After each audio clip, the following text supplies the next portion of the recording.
Hi there, everyone. Here's some of us heading your way tonight to your news at 9. It's been 13 days since the election, and yet both campaigns maintain they won. I'm Mike Emanuel in Washington with the latest on the president's legal challenges coming up. A long-standing Thanksgiving tradition in Pittsburgh isn't happening this year due to the pandemic. I'm Zach Dodge with the details. A new program in Joplin is paving the way for dads to reconnect with their kids. I'm Kate Kelly with that story coming up. Nick Kelly is weather tonight. This is KOAM News at 9 on Fox 14. The 4 states' most watched news starts now. Thank you for joining us tonight. I'm Jordan Abbey. President Trump is not backing down from challenging the election results. Fox News senior political correspondent Mike Emanuel is on Capitol Hill with the latest on where both campaigns stand, now nearly 2 weeks removed from Election Day. In a flurry of tweets, President Trump kicked off the start of the work week, doubling down on claims he won the 2020 election.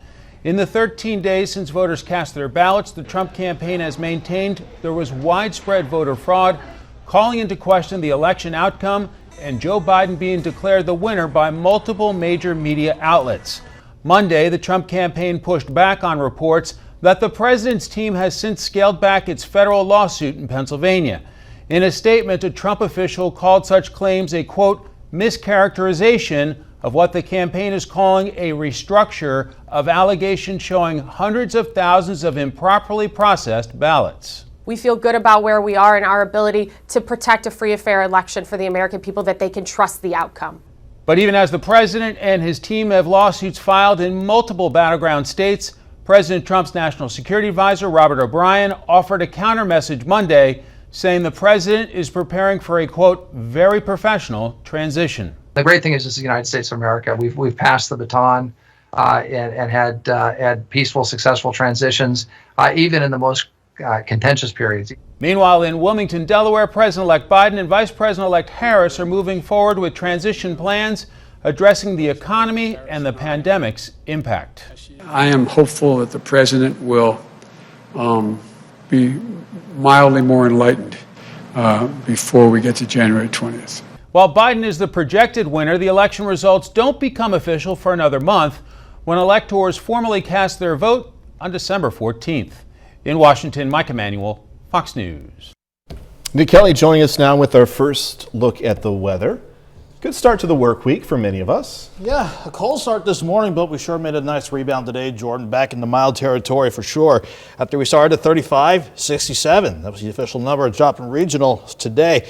We have seen quiet skies all day long, maybe a little bit of high cloud cover trying to sneak into our northern counties, but we don't really have anything going on. In fact, you have to go all the way up to Lake Michigan to find any storm system close to us, and even then, all that rain and snow is working across the southern parts of Michigan and clipping parts of Indiana and Ohio. Around here, we are sitting in the, let's say, upper 40s to lower 50s. A light breeze and clear skies will leave us cold again tonight, but more mild days ahead of us, Jordan. We'll break down the forecast here in a bit. Nick, thank you.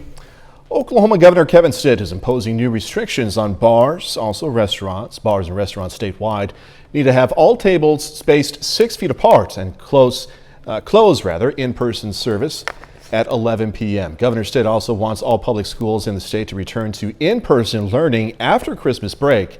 Masks are now required in all state buildings. In tonight's KOAM News 9 Instant Poll, we're asking, do you think your state should add restrictions because of an increase in COVID-19 cases? You can vote on our website, KOAMNewsNow.com/vote, or use our app on your mobile devices. Results update instantly on our broadcast. We're going to check back on the results periodically during tonight's show. Well, a Thanksgiving Day dinner that normally brings in hundreds of people won't bring in any this year. KOAM's Zach Dodge explains why the pandemic is impacting this tradition. A long-standing tradition that normally sees hundreds will have to be skipped this year. Just for the safety of guests, the safety of people to whom the food would be delivered. St. John Lutheran Church in Pittsburgh has been serving a community dinner on Thanksgiving since the 80s and normally sees hundreds of guests. But because of rising COVID-19 numbers in the community, they've decided to cancel. We like to have, people come in and be here and be together and have that opportunity to visit. but we're just not able to do that, and especially in any way to maintain any social distancing. Pastor Tom Werman says that volunteers were also a consideration, people who normally would spend more than a month getting food prepared. You know, to put meals together or to cook or things like that, you know, you're just too much in close proximity. While the event's main purpose is to bring people together, it did fill a need for those less fortunate, something that Werman is confident others will be able to fill. We're glad that they are here and provide another place for those in the Pittsburgh area who, you know, who maybe have difficulty making ends meet. In Pittsburgh, Zach Dodge, KOAM News. We have a list of community Thanksgiving meals on our website. That's komnewsnow.com. Program aimed at helping dads reconnect with their children is taking shape in Joplin through the Alliance of Southwest Missouri. KOAM's Kate Kelly tells us about an organization called New Pathways for Good Dads and how it's helping fathers become the parents they always wanted to be. Eric Luttrell says he's staying in a recovery home, signing up for the Good Dads program so he can be the father he wants to be for his kids. So I started with my son Zeke, and I'm fighting state for him and trying to get back in touch with my other kids as well. He was just the first step. It's the first step for a lot of dads in the room, all of them navigating the puzzle of parenting, and many of them fighting legal issues as non-custodial guardians, but they've got guidance from some dads with experience. There are a lot of dads that would step up if they knew how, and this program invites them to learn more so they can be more confident in their ability to be a dad, which increases the likelihood of them being involved. We have one individual who got his son back who was about to be adopted, and he worked so hard and did so good that he is working on full-time custody with his child. The Good Dads program began last spring. It started in Springfield, but a grant has helped it expand to other areas like Joplin. COVID-19 threw things for a loop, but organizers are getting things back on course, offering a class that will teach dads everything from anger management to budgeting. We offer the fatherhood development class, we offer a relationship class, we offer some parenting classes. So there's lots of opportunities for them to have outings with their kids later on in the program, and we provide those opportunities and ways for them to bond with their children as well. The Good Dads program is all about transforming lives and relationships, something Eric is eager to sign up for. It's been a good experience for myself. You know, I've been a year clean now, and to really see what life has to offer has been really, really good. In Joplin, Kate Kelly, KOAM News. The class is free and it starts on November 30th over at the ROCC on 1402 Main Street in Joplin. If you'd like to sign up or simply learn more, you can check out this article right there, our website, komnewsnow.com. KOAM News at 9 on Fox 14 takes this time to honor one of our 4 state heroes. Kevin Beasley has served in the U.S. Army ever since 2003. Native of Girard, Kansas, Beasley has been stationed in Korea, also Afghanistan, earned several awards as well. We are proud to thank Captain Kevin Beasley, tonight's 4-state hero. Nick is on deck with a complete look at the forecast and a bit later. Another company saying their coronavirus vaccine is more than 90% effective.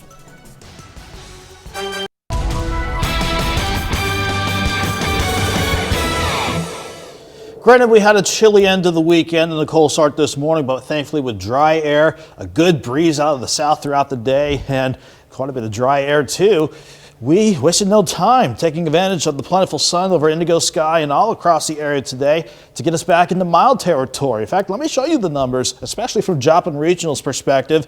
It was a chilly Sunday on the backside of the storm system that gave us storms on Saturday, 56 yesterday, upper 30s. Middle upper 30s rather, so definitely cold this morning, but a nice jump back into the middle to upper 60s this afternoon. The sun has set, and of course with the breeze lightening up and the dry air still in place, it has gotten chilly fast, and I don't think we're done dropping off just yet. 52 right now in Joplin, the north breeze light at 3, but that dew point sitting at 30, that's still plenty of dry air in place. Around the rest of the metro, 50 in Pittsburgh, some upper 40s already, from 45 in Commerce, 45 in Miami to 47 in Seneca.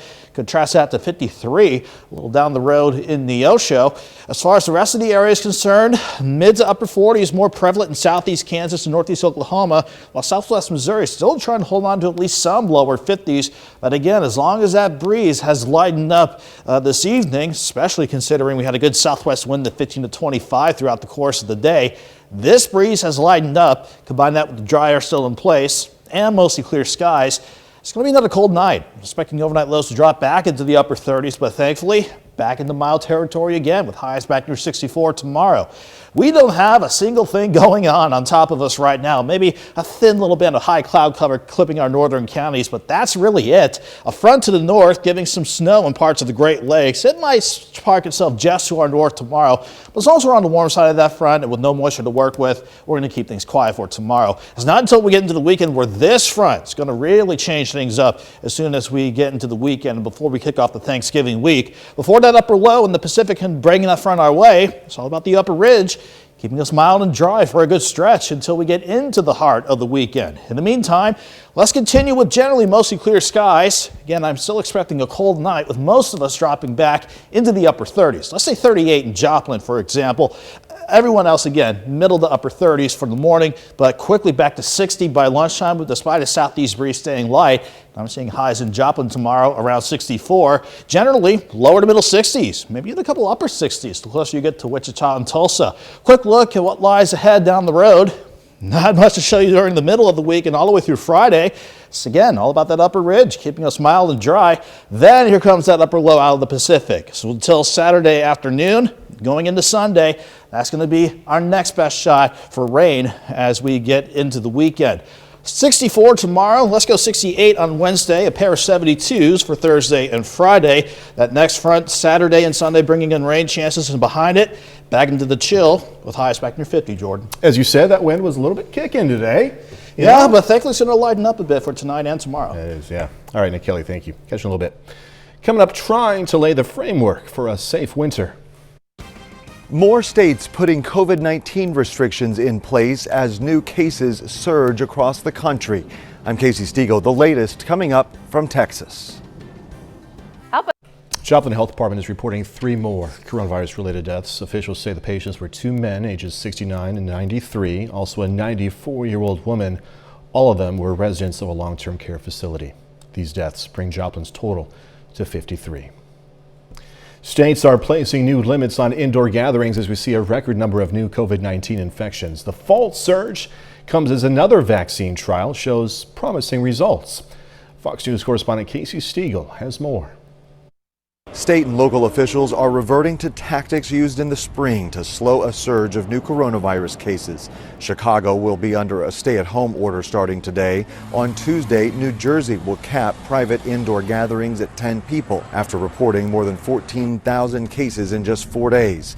Governor Phil Murphy says the move is necessary ahead of the Thanksgiving holiday. We're urging everybody to keep their Thanksgiving plans as small as possible, because we know that indoor gatherings and homes are particularly dangerous places for COVID-19 to spread.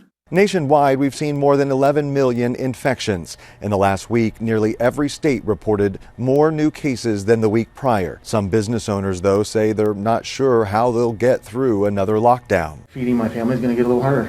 You want that normalcy, but it's like you also want everyone to stay safe at the same time. And another breakthrough on the vaccine front. Moderna has announced its vaccine is nearly 95% effective in preventing COVID-19. The data comes nearly 1 week after Pfizer announced its candidate was 90% effective. Health experts have said multiple vaccines may be needed to meet the global demand. Healthcare workers, other frontline workers absolutely should be first in line to get the vaccine, followed by the elderly and the other vulnerable populations. And the NCAA announced that its 2021 basketball tournament will now be played all in one location because of the pandemic.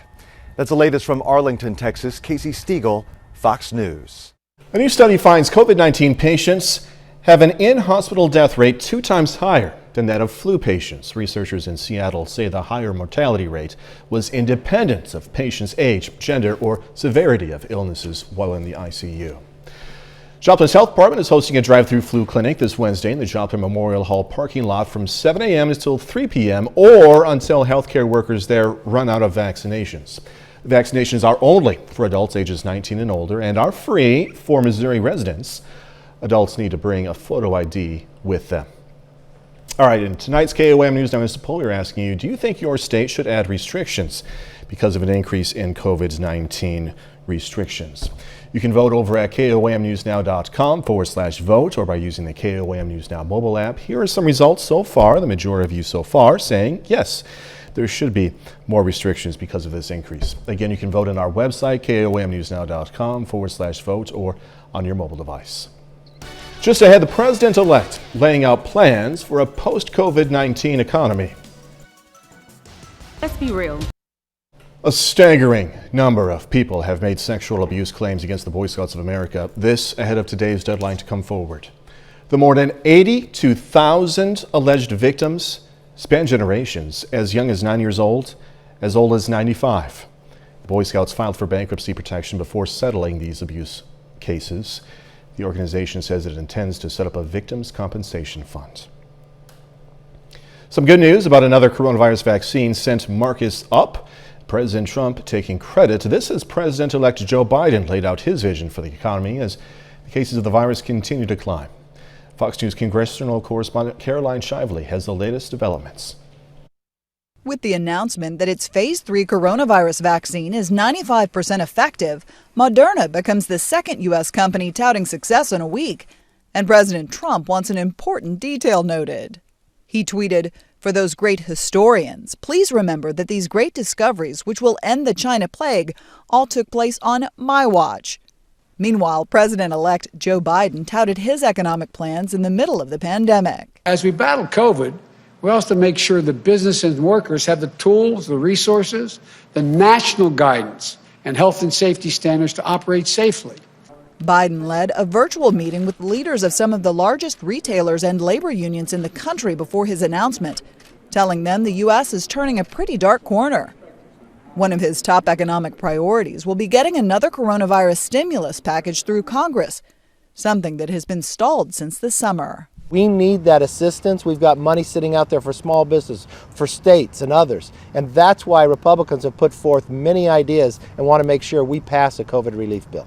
It's been 2 weeks since Leader McConnell said he was in charge of negotiating the next COVID-19 relief bill, and he still hasn't spoken to Speaker Pelosi or myself. Complicating all of this, Johns Hopkins University reports that more than 11.1 million cases of the virus have been reported in the U.S.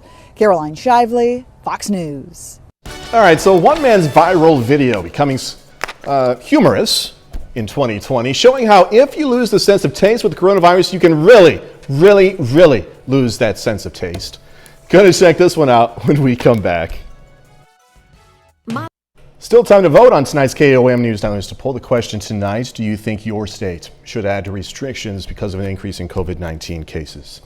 Remember, you can vote on our website, KOAMNewsNow.com/vote, or by using our app on your mobile phone. We're going to have another look at the results so far here in a few minutes. Okay, a New Jersey man proves a point about a symptom of the coronavirus and gets millions of responses on, oh my gosh, social media talking about this thing that he lost, the taste.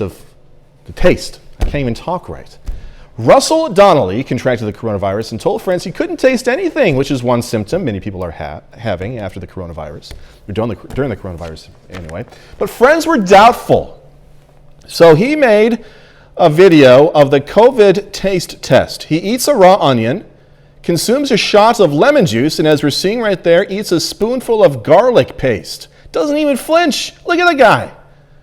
Other videos have him eating Oreos with wasabi and downing vinegar. Now, at the forefront of my mind is the most important thing. Is this guy okay? And I don't see anything in the script saying otherwise, so we assume he's okay. Again, that's the most important part. The second part is just one more reminder of how weird and wacky this virus can be.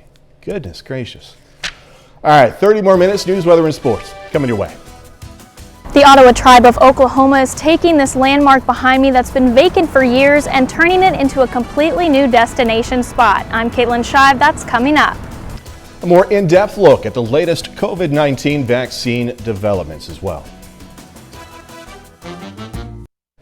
A landmark over in Miami, Oklahoma that has sat vacant for years is finally getting a transformation that will benefit residents, tourists, and the city. KOAM's Caitlin Shive has more.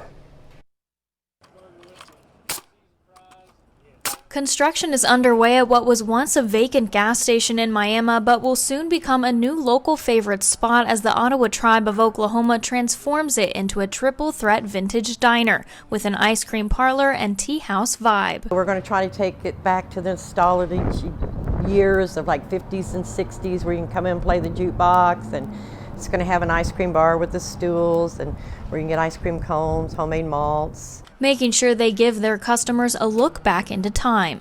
Good old greasy cheeseburgers and seasoned French fries that we used to remember, you know. There will also be an outdoor patio, drive-through, and murals painted on the outside that represent Route 66, along with the tribes in the area. Represent all Native Americans, not just the Ottawa tribe, but all the natives in this northeast corner as much as we can.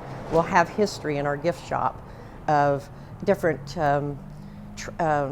tourist attractions that the other tribes in this area has that they can go see and visit. Miami Mayor Bless Parker says the project is a great way for the city to reconnect with the tribes. We're really making it a point to cultivate those relationships, and Ethel and the Ottawa tribe are doing a great thing for us here, investing in our community. And bring more visitors to town. I mean, this is really going to fit well. We have a lot of traffic that comes down Route 66, and we're really interested in capturing as much of that travel, as much of that tourism dollars we can. And when you add stuff like this on Route 66, people are going to stop and they want to see something. With it being right by the Route 66 fine, and with the city, how they've made the old lanterns as the lighting down Main Street and stuff, it gives it that old time ambiance, and so I think it's going to be a big hit. I really do. In Miami, Caitlin Shive, KOAM News. The Pruitt Brothers, a local company, is handling construction. They hope to have it finished by spring. Officials are still deciding, however, on a name. A Joplin resident calls on his neighbors to let the city council know about how they would feel about another mask mandate. The topic of masks has come up once again as local hospitals deal with rising COVID-19 cases. The resident wasn't able to appear at tonight's council meeting in person because he was in quarantine. Instead, he had somebody else read his comments. He asked that people stay home if they're sick or concerned about the virus, and that they let the council know about how they feel about masks. Joplin City Council tonight approved a work authorization to Guidehouse LLC for $420,000 through community development block grants. The authorization continues the city's partnership with Guidehouse for projects like infrastructure, maintenance, also construction projects. This is really the finalization of the last few projects. The fact the projects, most have been completed. Now it's just wrap up, making sure the files are in order.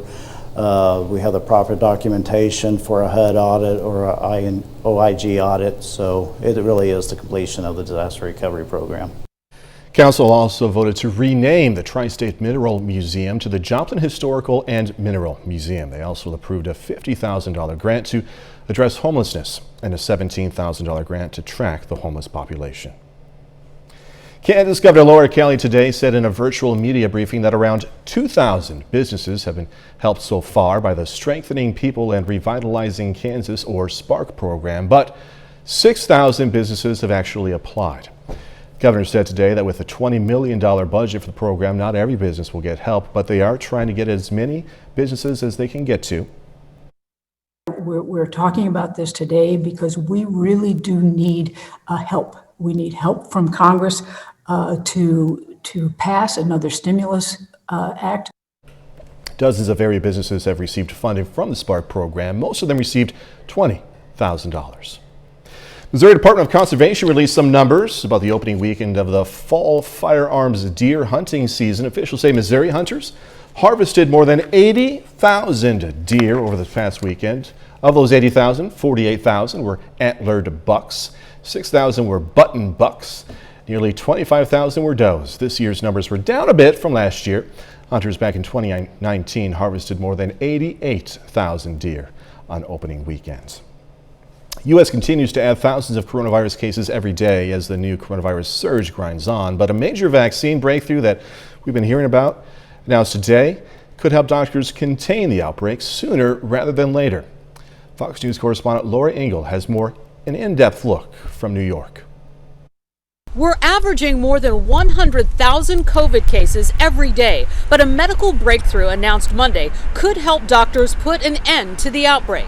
Moderna saying its vaccine candidate offers strong protection against the virus and, according to preliminary data, has a 94.5% effective rate. It demonstrates that our vaccine, mRNA-1273, is able to prevent COVID-19 disease, including severe disease. Moderna is aiming to have enough doses by the end of the year to vaccinate 20 million Americans. That's on top of the 25 million Pfizer expects to be able to vaccinate with its candidate, which is about 90% effective. But the Moderna vaccine presents a more flexible option for folks relying on their local pharmacies for distribution because it can be stored in standard refrigerators. Some of those cold chain storage issues that people have brought up with the Pfizer vaccine that requires -70 storage, which is ultra cold storage, could be alleviated by this vaccine. But there are still concerns about how many Americans actually want the vaccine. Some people say they're scared of side effects, while others worry that corners may have been cut in the rush to production. Health officials now doing whatever they can to win over a skeptical public. When you're battling a pandemic, you need to provide as much information you can to the individual. Moderna says they'll be ready to request an emergency authorization from the FDA in about 2 weeks. In New York, Laura Ingle, Fox News. Today's KOM News Now in this poll question, we asked you, do you think your state should add restrictions because of this increase in COVID-19 cases? Here are some results. So far, changed a little bit, right? Since the last time we checked in. So far, 59% of you say, yes, we should have more restrictions in our state. Now, if you haven't voted, there is still time. You can vote on our website, komnewsnow.com/vote, or use our app on your mobile devices. The final results will be shown over on our sister station, KOM News at 10. A bit later, he did or he didn't. There was confusion over the weekend whether or not President Trump actually conceded the election.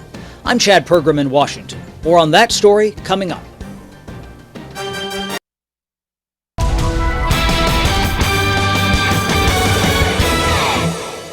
It was nice to keep the skies quiet once again, but thankfully with dry air in place and a good south and southwest wind throughout the day, we went from a cold start this morning to a mostly sunny and mild afternoon, not just over Indigo Sky, but all across the area today. We'll have another mild day lined up for us tomorrow. We just have to get past another chilly start to the late night and eventually another cold start for your Tuesday morning. Right now in Joplin we're at 52, northwest breeze very light at 3. Humidity very dry at 43%. We are seeing some spots in the Joplin Metro dip back into the 40s, 45 in Pittsburgh, while Baxter is at 48, 46 in Seneca, and still some lower 50s from Oronogo to Carthage, Neosho, and even down over to Granby. Well, they're sitting at 51. Most of us in general are getting cool. A lot of up 40s on the board, mid to upper 40s on the Kansas and Oklahoma side. Still a couple 50s in spots in southwestern Missouri. We saw quite a warm up today, all because of that south breeze that turned more southwesterly and cranked into gear at 15 to 25, gusts pushing near 30 at times. But now as we continue throughout the course of the evening and at this point in time, a very light breeze out of the north. And with that light breeze and clear skies, it is going to be another cold night eventually with lows dropping back to 38, but back into the mid-60s tomorrow, thankfully, with another mild and sunny day lined up. We don't have a single thing going on here right now and throughout the entire day. Maybe a little bit of high cloud cover clipping our northern counties. That's really about it. A front to the north stays to our north tomorrow, so we're going to stay mild and dry with that in mind. And keeping an eye on our next front. Still out of the Pacific, but this is going to be the next storm system to roll on in as we head into the weekend. Of course, it's got a lot of real estate to travel. Once this upper low finally kicks it and starts dragging it our way, it's all about the upper ridge, keeping us mild and dry for the foreseeable future, at least through the course of the week. We will see temperatures continue to drop back into the upper 30s, mid to upper 30s, I should say, underneath mostly clear skies and an east breeze at 5 to 10 throughout the night. I think Joplin bottoms out around 38. But again, dry air tomorrow, sunny skies again. A light southeast breeze means we quickly go to 60 by lunchtime, 64 in downtown Joplin tomorrow. Everyone's fair game to at least climb back into the mid 60s, maybe a couple of upper 60s the farther west you go from US 59. Quick look at the future track to take us through the rest of the week. Well, I could make you quickly go fast through the middle of the week into Friday, because because it's all about that upper ridge, keeping us mild and dry. So we're good for much of the week, but it's not until the weekend when that low in the Pacific starts to bring the next cold front our way. A couple showers possible Saturday, but better rain chances look to line up on Sunday. That clears out, quiet on Monday, before another wave comes in and brings in a couple more rain chances, not only by next Tuesday, but possibly by the Thanksgiving holiday as well. So before we see the rain chances kick back into gear, we'll enjoy some more mild, nice days. Jordan, 64 tomorrow, 68 Wednesday, a pair of 72s for Thursday and Friday. Not to mention behind the first round of rain chances, it's going to turn chilly again on Monday. You're right, we will enjoy that nice weather. Yeah, Nick Kelly, thank you. Hey, don't forget, you can be the first to know about the day's weather with KOAM Skywatch Weather app. You can get severe weather updates sent straight to your phone free of charge. It's available in the Apple App Store, also the Google Play Store. All you have to do is search for the KOAM Skywatch Weather app. Coming up, the Lamar Tigers looking to claim another state title. We're going to tell you how it's become quite the family affair for quarterback Case Tucker. Two things, football and winning are family traditions for a Lamar High School football player. Sports Director Jacob Leonard gives us a look at how Tigers senior Case Tucker aims to continue those traditions this fall. Football has always been a family affair for Lamar senior quarterback Case Tucker. Starting tackle football in third grade, it's kind of been just prevalent all throughout the years. Tucker helped lead the Tigers to a district championship last Friday. Now, he aims to finish his senior year with a state championship like his two brothers before him. I think Case has kind of always had that instant pressure put on him. I know that his older brothers definitely put that pressure on him, and I think he just kind of shakes it off. I don't think it bothers him one bit. Case's oldest brother, JT, was a three-time All-State player and finished his career with a state title in 2013. The middle brother, Trip, did the same in 2014, also as a quarterback. Trip's the first one there when I have a good game, especially throwing the ball, and he's the first one to help me out when I'm struggling a little bit, so he still knows a lot about that too. He's very similar to Trip. They were both in that regard as far as physical runners, physical just football players. Lamar head coach Jared Beshore played with both. There's a lot of similarities. You can kind of, every day I get to see a little bit of Trip, a little bit of JT in Case, and that's kind of fun to see. Looking back as me as playing with his older brothers and then also getting to coach him. Case gives his brothers credit for lighting his fire for football when he was young. I would come up and watch camp, and they were out under the street light at 9:30 p.m. and it was just fun to get to see what they got to do, and it just created an excitement within me to do it when I grew up. Despite wanting to finish his high school career the same way, Case is taking his own path and ignoring the pressure of making it 3 for 3 for the Tucker brothers. I try not to think about it because to me it's more than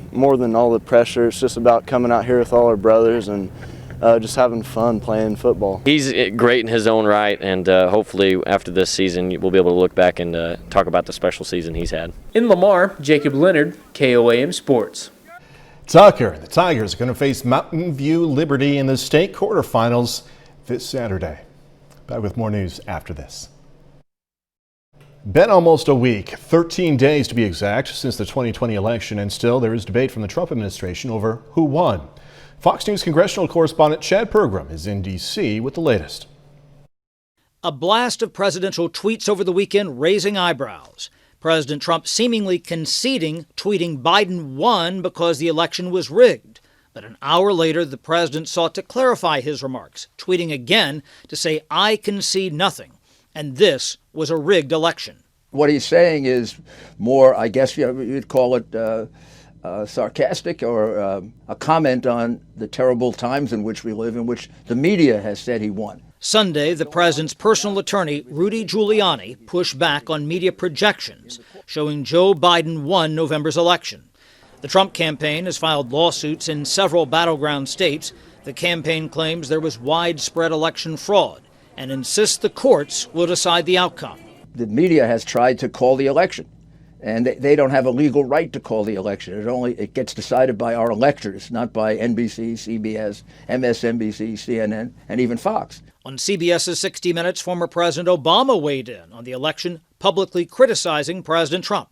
We would never accept that out of our own kids behaving that way if they lost, right? I mean, if my daughter's in any kind of competition, pouted and then accused the other side of cheating when they lost, when there was no evidence of it, we'd scold them. As the transition remains stalled, President-elect Biden and Vice President-elect Harris are forging ahead. They're talking today about the economy. In Washington, Chad Pergram, Fox News. Gonna check out what's new to at-home entertainment, also some movies, of course, and some music coming your way when we come back. Russell Crowe going on a rampage. Margot Robbie runs from the law, and a legendary singer revisits the hits and more. Here's Fox's Ashley Dvorkin with a list of new digital, DVD, and music releases. Having a kind of a hard time lately. The action thriller Unhinged, starring Russell Crowe, tops the list of what's new in home entertainment. He plays a mentally unstable man who terrorizes a young woman following a road rage incident. How do you get over someone? A young art gallery assistant in New York City creates a pop-up exhibit of mementos from past relationships in the romantic comedy Broken Hearts Gallery. Charlie Plummer stars in the romantic comedy Words on Bathroom Walls. He plays a high school senior who tries to keep his mental illness diagnosis a secret. You okay?